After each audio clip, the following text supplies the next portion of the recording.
ઈચ્છા થતી નથી કે મને ભગવાનના દર્શન થાય, મારે પરમાત્માને મળવું છે. પ્રભુ મિલનની તીવ્ર ભાવના એ જ ગોપી. કાનથી, મનથી, જીભથી પ્રત્યેક ઇન્દ્રિયને ભક્તિ રસમાં તરબોળ રાખે છે, એને ગોપી કહે છે.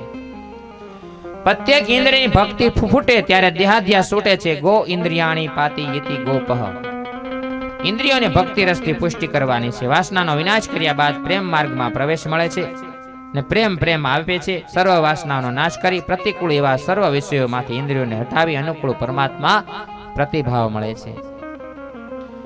પરમાત્મા કૃષ્ણનું નામ સ્વરૂપ એ જ આ ભાગવત છે ને ભાગવતનો એક સ્કંદ પરમાત્મામાં એક અંગમાં રહેલો છે. 10 સ્કંદ એ પરમાત્માનું હૃદય છે અને રાસલીલા પ્રાણ છે. હૃદયમાં જો પંચ પ્રાણ રહેલો હોય ને તો રાસલીલામાં 5 અધ્યાયો ભાગવતમાં પંચ પ્રાણ છે. આ રાસ પંચાધ્યાયી છે.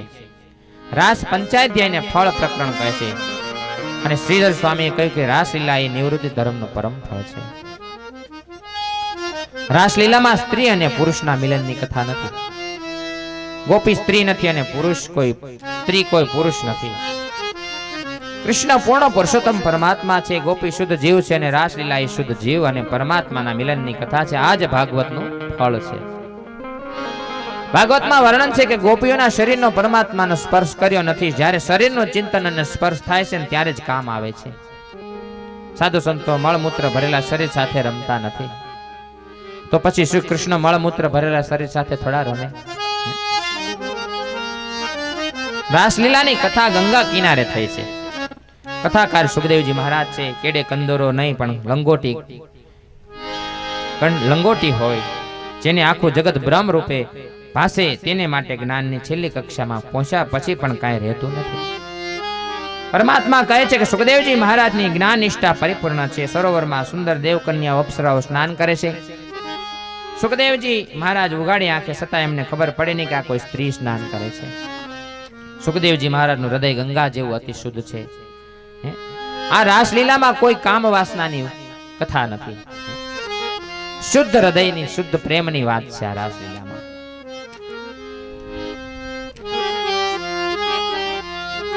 ભગવાનની રાસલીલા મોટા મોટા ઋષિઓ કામને કૃષ્ણાર્પણ કરી તેને બુદ્ધિમાંથી કાઢવા ગોપી થઈને આવ્યા છે.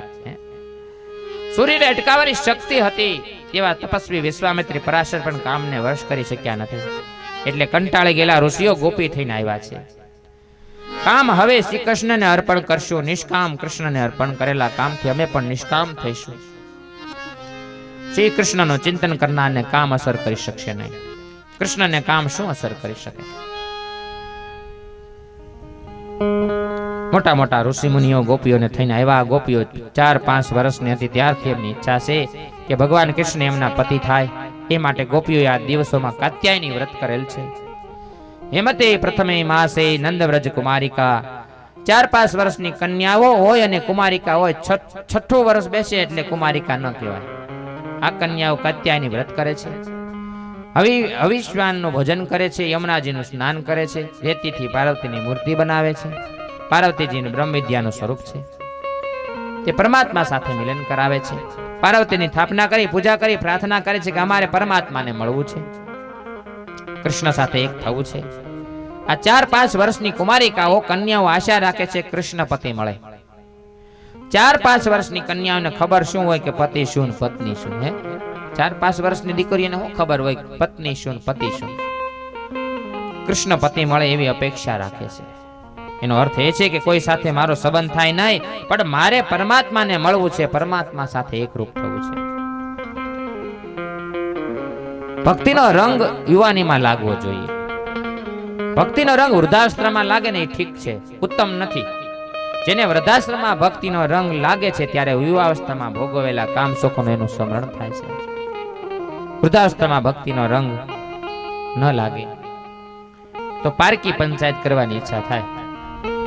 ઘટપણમાં ભક્તિનો રંગ ન લાગે ને એટલે એની ઈચ્છા થાય પારકી પંચાયત કરવાની ઈચ્છા થાય. 2 ડોશીઓ ભેગી થાય ને ત્યારે એવી વાતો કરે કે તારે ઘેર આજે શું બનાવ્યું છે, મારે ઘેર આજે આ કરેલું છે, તારી વહુ કેવી છે? બોલી કે મારી વહુ આવી છે, મારી વહુ તો આવી છે. પારકી પંચાયત જેવું બીજું કોઈ પાપ નથી, સમજો. ઓલી કે મારે વહુ આવી, ઓલી કે મારે વહુ આવી. આપણે વહુ તો હતા જ કઈ.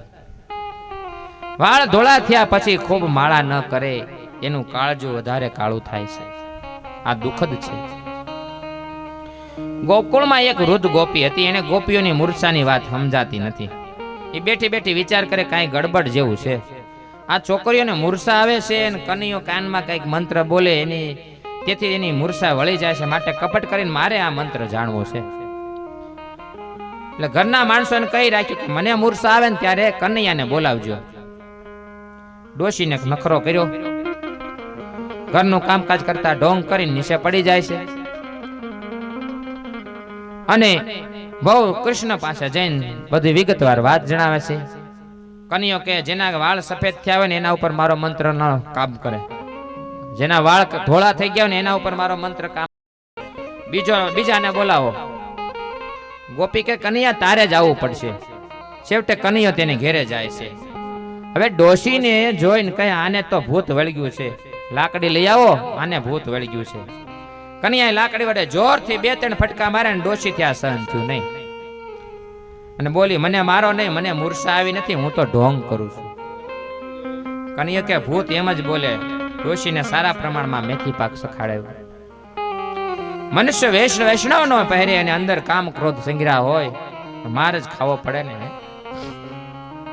તો રાસલીલાના 3 સિદ્ધાંતો યાદ રાખવામાં આવે. જેવા રાસલીલામાં ગોપીના શરીર સાથે સંબંધ નથી, પહેલી વાત સમજજો. બીજું, આમાં લૌકિક કામ નથી, આ સ્ત્રી પુરુષનું મિલન નથી, આ જીવ અને ઈશ્વરનું મિલન છે. રાસલીલામાં શુદ્ધ જીવનો બ્રહ્મ સાથે વિલાસ એ જ રાસ છે. શુદ્ધ જીવ એટલે માયાના આવરણ રહિત એવો જીવ અને બ્રહ્મનું મિલન. સુખદેવજી મહારાજ કહે આ લીલાનું અનુકરણ કરશો નહીં. આ રાસલીલા એ ચિંતનીય છે, અનુકરણીય નથી. પતિના વિયોગમાં પતિના પ્રાણ જોરે તે પ્રમાણે પરમાત્માના વિયોગમાં જીવના પ્રાણ કેવી રીતે જોરે એ બતાવવામાં આવ્યું છે આ રાસલીલામાં. ઠાકોરજીના વીરામાં જેની કાયા તૃપ્ત થઈ નથી તે પરમાત્મા મળતા નથી. રાસલીલાને બરાબર સમજવાની જરૂર છે. રાસલીલા એ કામલીલાની કથા નથી, પરંતુ એ તો કામ વિજયની લીલા છે. રાસલીલામાં કામની ગંધ સરખી પણ નથી આવતી. કૃષ્ણ પાસે કાંઈ કામ કરી શકે નહીં. કૃષ્ણ કામથી પર છે. ભગવાન કૃષ્ણ સર્વ દેવોથી શ્રેષ્ઠ. કૃષ્ણને કોઈ દેવ નથી પણ સાક્ષાત પરમાત્મા દેશે. ગોપીઓએ કૃષ્ણને કહેલ કે શરદ પૂર્ણિમાની રાત્રે હું તમને મળીશ. કૃષ્ણ આજે રમવાની ઈચ્છા રાખે છે. વાંચળી વગાડી છે. ગોપીઓ બોલાવે કે તારો સાસો પતિ હું છું, તું ચાલી આવ મારી પાસે. અને વેણુ ગીતની વાસે સર્વને પશુ પક્ષી નદી વગેરેને સંભળાય છે. પરંતુ રાસલીલાની વાંચળી જીવ અને ઈશ્વર મિલન માટે આતુર છે. તેથી ગોપીઓ સંભળાય છે. રાસલીલાની વાંચળી જુદી છે. અધિકાર ગોપી એટલે કે અધિકારી જીવ સાંભળી શકે છે. ગોપી પોતાના સાંસારિક કામો અને પતિ પુત્ર સગાવાલાને પડતા મૂકીને મળવા દોડે છે. આજે પ્રભુ મિલનની એમને એટલી આતુરતા છે કે તેમને પોતાના દેહનું ભાન નથી. બીજી ગોપીને પણ બોલાવવામાં ઊભી રહેતી નથી, કારણ કે બીજી ગોપી એવો કોઈ ભાવ નથી.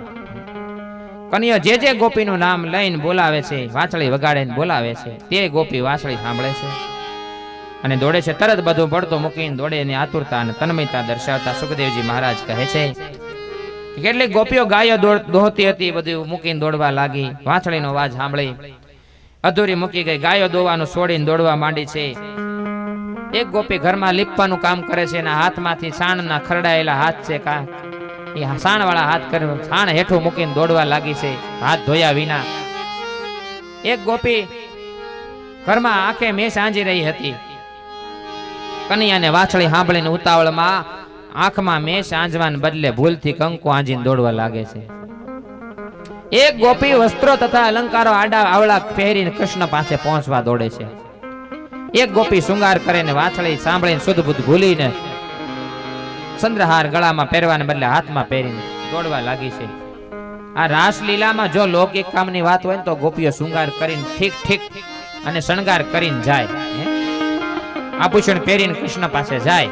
આ બાબતે અલૌકિક કામની વાત નથી. આ દેહાધ્યાસ જાય ને ત્યારે આવી સ્થિતિ થાય છે. પરમાત્મા મળવા માટે આવી આતુરતા જોઈએ. પરમાત્મા મળવું હોય ને તો આવી આતુરતા જોઈએ. કોઈ પણ કામ કરતા કરતા મૂકીને પડતું મૂકીને દોડવા મળવાનું હોય. સંસારમાં સર્વ સાંસારિક સુખોને મનની ત્યાગ કરીને ઈશ્વરને માટે વ્યાકુળતા જોઈએ. ગોપીઓની જેમ નીકળી પડે ને એને ધન્ય છે. તે ભગવાન ગોપીનું સ્વાગત કરતા કહે છે, મહાભાગ્યશાળી સ્ત્રીઓ આવો. ભાગવતકાર ગોપીઓને મહાભાગ્યશાળી એમ સંબોધન કરે છે. નારદજી ભક્તિ સૂત્રમાં વ્રજ ગોપીઓને મહાન ભગવત ભક્ત કહે છે. સ્વાગતમ હો મહાભાગા પ્રિયમ કિં કરવાણી વ્રજશ્યાનામયં કચ્છિદ વૃતાગમન કારણ. ભગવાન ગોપીઓને કે તમે બહુ ભાગ્યશાળી છો. ગોપીઓને મહાભાગ સંબોધન આપ્યું છે. મહાભાગ એટલે મહાભાગ્યશાળી. મોટરમાં કે વિમાનમાં ફરે ને તે ભાગ્યશાળી નથી. જેને માથે કાળ હોય ને એ ભાગ્યશાળી કહેવાય. જે માથે કાળ હોય તે ભાગ્યશાળી કહેવાય નહીં. જેને કાળની બીક નથી તે ભાગ્યશાળી છે. જેને માથે કાળ હોય એ ભાગ્યશાળી ન કહેવાય.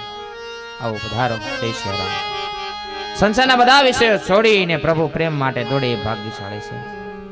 ભગવાન કૃષ્ણ તમે બહુ ભાગ્યશાળી છો. તમે અત્યારે કેમ આવ્યા છો? વ્રજ ઉપર કાંઈ આફત તો આવી પડી નથી ને?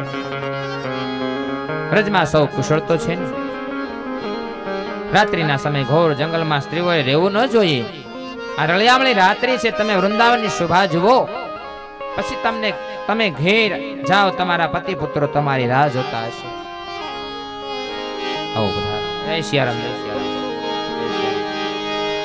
બોલે કૃષ્ણ કનૈયા લાલ કી જય. ભાગવત ભગવાન કી જય.